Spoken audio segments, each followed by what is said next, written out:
ദേശീയ വിദ്യാഭ്യാസ നയം വഴി ഹിന്ദി അടിച്ചേൽപ്പിച്ചുവെന്ന് ആരോപിച്ച കേന്ദ്രവുമായി സംഘർഷം രൂക്ഷമാകുന്ന സാഹചര്യത്തിൽ തമിഴ്നാട് മുഖ്യമന്ത്രി എം.കെ. സ്റ്റാലിൻ രംഗത്ത്. മറ്റൊരു ഭാഷാ യുദ്ധത്തിന് സംസ്ഥാനം തയ്യാറാണെന്ന് കേന്ദ്രത്തെ വെല്ലുവിളിക്കുകയും ചെയ്തു. കേന്ദ്രം വിദ്യാഭ്യാസത്തെ രാഷ്ട്രീയവൽക്കരിക്കുകയും സംസ്ഥാനത്തിന് നിർണായക ഫണ്ടുകൾ തടഞ്ഞുവെക്കുകയും ചെയ്തുവെന്ന് സ്റ്റാലിൻ ആരോപിച്ചു. കേന്ദ്രത്തിന് ഹിന്ദി അടിച്ചേൽപ്പിക്കലിനെതിരെ മറ്റൊരു ഭാഷാ യുദ്ധത്തിന് വിത്ത് വിതയ്ക്കുകയാണോ എന്ന മാധ്യമപ്രവർത്തകരുടെ ചോദ്യത്തിന് മറുപടിയായി അതെ, തീർച്ചയായുമെന്ന് അദ്ദേഹം പറയുകയും ചെയ്തു. ത്രിഭാഷാ നയത്തെ ഭരണകക്ഷിയായ DMK എതിർക്കുകയും തമിഴ്നാട് തമിഴും ഇംഗ്ലീഷും കൊണ്ട് തൃപ്തരാണെന്ന് വാദിക്കുകയും ചെയ്തു. ഞങ്ങൾ ഒരു ഭാഷയും എതിർക്കുന്നില്ല, എന്നാൽ ഒരു ഭാഷയും നമ്മുടെ മേൽ അടിച്ചേൽപ്പിക്കാനുള്ള ഏതൊരു ശ്രമത്തെയും ഞങ്ങൾ എപ്പോഴും ചെറുക്കും, സ്റ്റാലിൻ ഉറപ്പിച്ചു പറഞ്ഞു.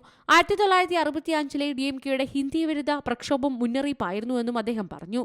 അതേസമയം ജനസംഖ്യാ കണക്കെടുപ്പ് പ്രകാരം ആനുപാതികമായി സംസ്ഥാനങ്ങളിലെ ലോക്സഭാ സീറ്റുകൾ പുനഃക്രമീകരിക്കാനുള്ള കേന്ദ്ര നീക്കത്തിൽ സ്റ്റാലിൻ എതിർപ്പറിയിച്ചു. സെൻസസ് നടപ്പാക്കിയാൽ തമിഴ്നാടിന് 8 ലോക്സഭാ സീറ്റുകൾ വരെ നഷ്ടമാകാനിടയുണ്ടെന്ന് സ്റ്റാലിൻ ചൂണ്ടിക്കാട്ടി. National desk C Malayalam news. ഏറ്റവും പുതിയ വാർത്തകളും വിശേഷങ്ങളും വിരൽ തുമ്പിലറിയാൻ സി മലയാളം ന്യൂസ് എല്ലാ ഡിജിറ്റൽ പ്ലാറ്റ്ഫോമുകളിലും ലഭ്യം.